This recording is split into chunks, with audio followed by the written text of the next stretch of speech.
اور سر ایک بڑی دردناک حدیث ہے ابو ذر غفاری کے بارے میں، وہ حاکم میں ہی ہے، المستدرک الحاکم میں.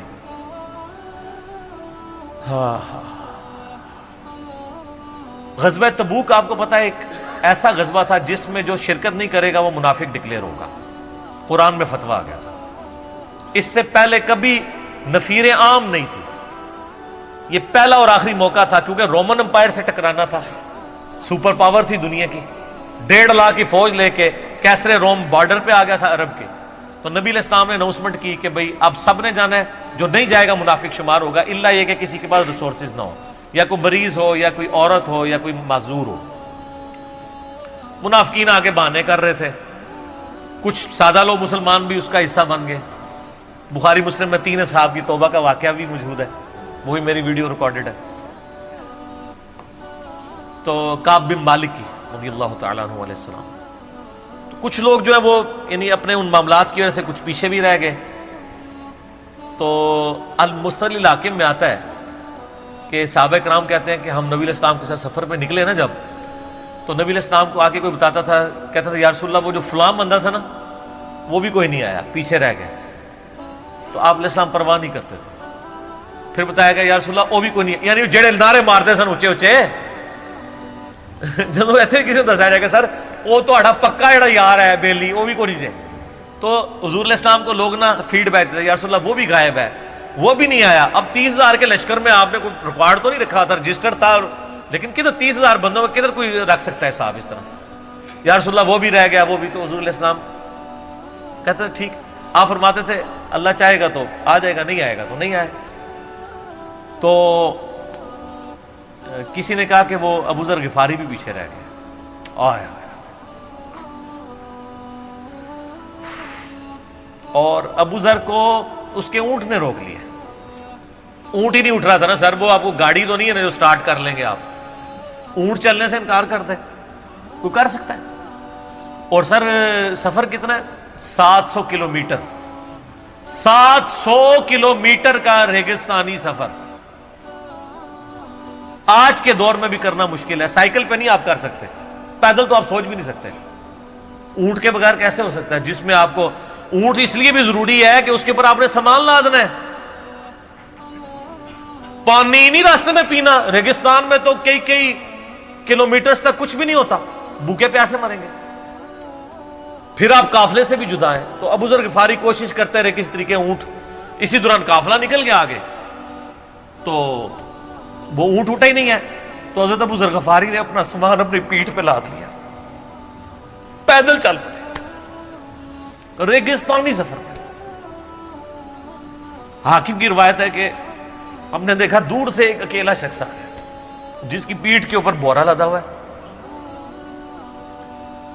تو نبی علیہ السلام کی آپ محبت دیکھیں، آپ نے فرمایا کہ تو ابو ذر ہو جا، یعنی جو آنے والا شخص ہے تو ابو ذر ہو. یعنی حضور نے خواہش کا اظہار کیا.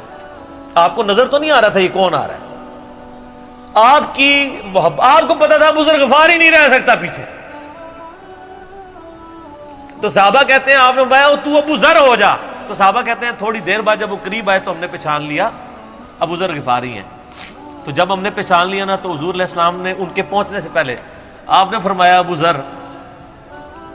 ذر کو دیکھو اکیلا آ رہا ہے، اکیلے ہی دنیا سے جائے گا اور قیامت دن بھی اکیلا اٹھایا جائے گا. دنیا سے کیا کہہ رہے گے؟ صحیح بخاری میں آتا ہے کہ حضرت عثمان غنی رضی اللہ عنہ کے دور میں چکے. یہ اس حدیث کا بھی کچھ حصہ باقی ہے، میں بعد میں بیان کروں، پہلے میں اس کو کنکلوڈ کر لوں. کہ صحیح بخاری میں آتا ہے کہ حضرت ابو ذر غفاری شام چلے گئے تھے. وہاں پہ چونکہ گورنر تھے حضرت معاویہ رضی اللہ تعالیٰ عنہ. وہ قرآن کی وہ جو سورہ توبہ کی آیات ہے نا کہ جو لوگ سونا اور چاندی جوڑ کے رکھتے ہیں یہ گرم کر کے ان کی پیٹھوں پہ، ان کے ماتھے کے اوپر لگایا جائے گا قیامت والے دن. تو وہ یہ آیت پڑھا کرتے تھے اور حضرت معاویہ سے ان کا جھگڑا رہتا تھا کہ تم لوگ جو یہ مال جوڑ رہے ہو نا اور یہ اتنے خزانے تم لوگوں نے بنا لیے ہیں، یہ نبی علیہ السلام کی تعلیمات کے خلاف ہے. تو تو حضرت معاویہ کہتے تھے یہ تو اہل کتاب کے بارے میں آیات نازل ہوئی ہیں، تو وہ کہتے تھے نہیں، یہ سب کے بارے میں ہے۔ اب شرعی حکم یہ ہے کہ مال آپ جوڑ سکتے ہیں اگر آپ زکوٰۃ دے رہے ہیں، لیکن یہ پسندیدہ نہیں ہے، طریقہ نبوت یہ نہیں ہے۔ نبی علیہ السلام نہیں جوڑ سکتے تھے، پوری زندگی زکوٰۃ دینے کی نوبت نہیں آئی ہے، حالانکہ خمس ملتا تھا، خیرات کرتے تھے۔ ابو ذر غفاری کا جھگڑا یہ تھا کہ تم تو نبی کے صحاب ہو، تم لوگوں کو یہ زیب ہی نہیں دیتا کہ تم لوگ اس طرح کے محلات میں رہو اور اس طرح مال جوڑو۔ تو اب چونکہ سینئر صحابی تھے، ان کو ہاتھ ڈالنا بھی آسان نہیں تھا، پھر نبی علیہ السلام نے فرمایا ہو کہ اس سے زیادہ سچا انسان ہی کوئی نہیں، تو حضرت معاویہ نے خط لکھا حضرت عثمان کو کہ جی اس بندے سے میری جان چھڑائے نا، اس کو آپ واپس بلائیں۔ حضرت معاویہ نے جب خط لکھا تو حضرت عثمان نے ان کو کہا تم مدینہ شریف واپس آ جاؤ۔ مدینہ شریف جب یہ واپس آئے تو صحیح بخاری میں آتا ہے کہ لوگوں کا جھمگٹا لگ گیا ابو ذر غفاری کے گرد، لوگوں کو پتا تھا یہ تو بڑا یعنی زہد والا بندہ ہے۔ تو ابو ذر غفاری وہی حدیثیں سنایا کرتے تھے کہ حضور نے فرمایا یہ پہاڑ سونے کے برابر ہو تو میں خیرات کر دوں گا، جبکہ باقی صاحب کہتے تھے کہ مال جوڑنا جائز ہے اگر زکوٰۃ کوئی دیتا رہے۔ وہ یہ کہتے تھے کہ یار یہ تم لوگوں کو تو زیب نہیں نہ دیتا، یار تم لوگ تو یہ باتیں نہ کرو، تم لوگ نبی کی صحبت یافتہ ہو، تم لوگوں کو تو زہد ہونی چاہیے تم لوگوں کی زندگی میں۔ اب لوگوں کا ہجوم ان کے گرد لگ گیا، اور پھر حضرت عثمان نے ان کو خلیفہ وقت تھے بلایا اور کہا کہ یار تو خود ہی مدینہ شریف چھوڑ کے یہاں سے چلا جا، تیری وجہ سے فتنہ کھڑا ہوا ہے۔ تو حضرت عثمان نے کہا میں نے تو نبی علیہ السلام سے سنا تھا کہ حکمرانوں کی اطاعت کرنا، صبر کر لینا۔ تو ایک زبدہ نامی کا ایک گاؤں تھا مدینہ شریف کے پاس، شہر سے ہٹ کے، تو وہ پھر وہاں پہ ہجرت کر گئے۔ آپ دیکھیں ریونج کیسا تھا، لوگ کتنے ڈرے ہوئے تھے کہ ابو ذر اپنی بوڑھا شخص 80-90 سال کا بابا اپنی ایک بڑھیا بیوی کو لے کے اس عمر میں شہر بدر ہو رہا ہے اکیلا۔ آج نہیں آپ سوچ سکتے کسی جگہ آپ اکیلے جا کے پڑاؤ کریں، کسی بیابان کے اندر، ریگستان کے اندر۔ اس زمانے میں آپ سوچ رہے، آج کل بھی آپ مدینہ شریف کے گر چلے جائیں تو آپ وہاں نہیں ایک رات بھی نہیں گزار سکتے۔ تو کوئی شخص حضرت ابو ذر غفاری کو سی آف کرنے نہیں آئے سوائے حضرت علی کے، اور وہ بھی مدینے کی باؤنڈری تک آئے۔ ان کو پتا تھا ان کے سٹانس کے بارے میں، اور حضرت علی نے ان کو جب سی آف کیا تو کہا کہ میں چونکہ حکمران وقت کی اطاعت کا پابند ہوں، میں مدینہ کی باؤنڈری سے باہر نہیں جاؤں گا، اگر مجھے کوئی اس طرح کا یعنی حکم کی اجازت مل جاتی تو میں تیرے ساتھ جاتا۔ ایران والوں نے حضرت علی علیہ السلام کے زندگی کے آخری 10 سال کے اوپر ایک فلم بنائی ہے، امام علی علیہ السلام۔ اس میں ابو ذر غفاری کے سارے واقعات انہوں نے فلمائے ہیں، سر دیکھنے والے جب مولا علی چھوڑنے آتے ہیں، پھر جو ان کی ڈیبیٹس ہوتی ہیں مدینہ شریف میں لوگوں کے ساتھ، وہ ساری انہوں نے ویڈیو میں فلما دی۔ پھر یہ چلے گئے وہاں پہ رہنا شروع ہو گئے۔ اب اس حدیث کی طرف واپس آ جائیں جو فرمایا آپ علیہ السلام نے اکیلے ہی مرے گا۔ تو ابو ذر غفاری، اس حاکم کی روایت میں آتا ہے ابو ذر غفاری کی موت کا وقت قریب آ گیا، صرف بیوی ہے پاس۔ بیوی نے رونا شروع کر دیا کہ حضرت آپ فوت ہو گئے، آپ کو کفن کون دے گا، آپ کو غسل کون دے گا، آپ کو دفنائے گا کون، میں عورت ذات کیا کر سکتی ہوں۔ حضرت ابو ذر نے کہا کہ نبی علیہ السلام سے میں نے سنا تھا کہ تو اکیلا مرے گا، پھر مسلمانوں کا ایک قافلہ وہاں سے گزرے گا جو تجھے کفن دے کے دفنائے گا اور جنازہ بھی پڑھے گا۔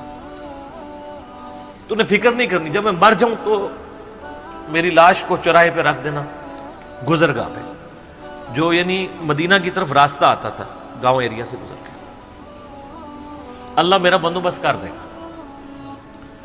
وہی ہوا کہ ان کے مرنے کے بعد مسلمانوں کا ایک قافلہ دور سے آ رہا تھا. تو اسی مستدل الحاکم کی حدیث میں آتا ہے کہ سر قافلہ بھی سنے پھر کون ہے؟ عبداللہ ابن مسعود رضی اللہ. ابو ذر غفاری بھی زہد کے امام، ابن مسعود بھی زہد کے امام، ابو درداء بھی زہد کے امام.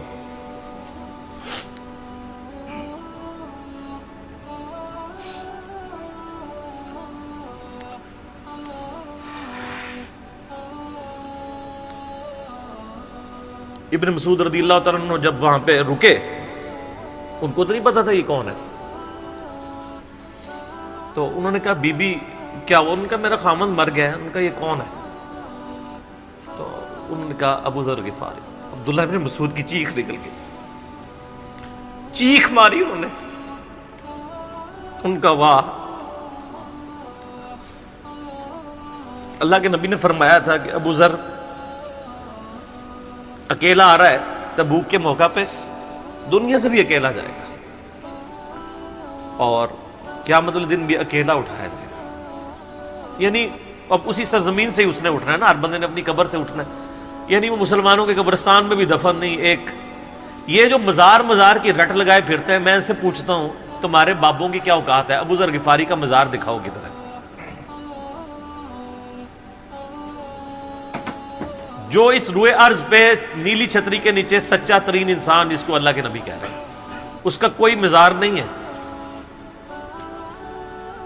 غریب المتنی میں مرا ہے، اس کی قبر بھی ایسی جگہ ہے جہاں مسلمانوں کے پاس قبریں بھی کوئی نہیں ہے. ایک ریگستان میں اکیلی قبر ہے، اس قبر کا بھی کسی کو نہیں پتا، اس پہ کوئی مزار بھی نہیں ہے، اور قیامت الدین بھی اکیلا اٹھایا جائے گا. یعنی قیامت تک وہاں پہ کوئی قبرستان بھی نہیں بنے گا. ظاہر نبی علیہ السلام کی یہ بھی خبر ہے. تو کیا وہ ناکام ہو گیا اگر مزارات ہی دلیل ہے کامیابی کی؟ تو عبداللہ ابن مسعود رضی اللہ تعالیٰ نے ان کو غسل دیا، کفن دیا اور دفنا دیا. یہ پوری ڈیٹیلز آپ کو المستدل الحاکم میں مل جائیں گی. تو ابو ذر غفاری ان چند شخصیات میں سے ہیں جن میں پوری امت کا اتفاق ہے ان کی نیکوکاری کے اوپر.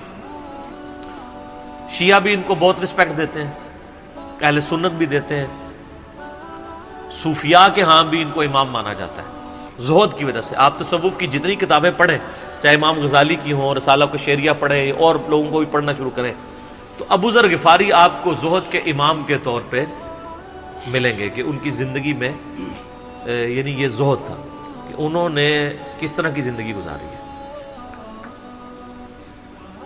سر لوگ مجمع میں مرتے ہیں، ان کو یاد کوئی نہیں کرتا، اور ابو ذر غفاری کو آج بھی دنیا یاد کر رہی ہے، ہم بھی یاد کر رہے ہیں رضی اللہ تعالیٰ عنہ وعلیہ السلام. اللہ تعالیٰ قیامت والے دن ہمیں ایسے نیکوکار لوگوں کا ساتھ نصیب فرمائے. آمین ثم آمین.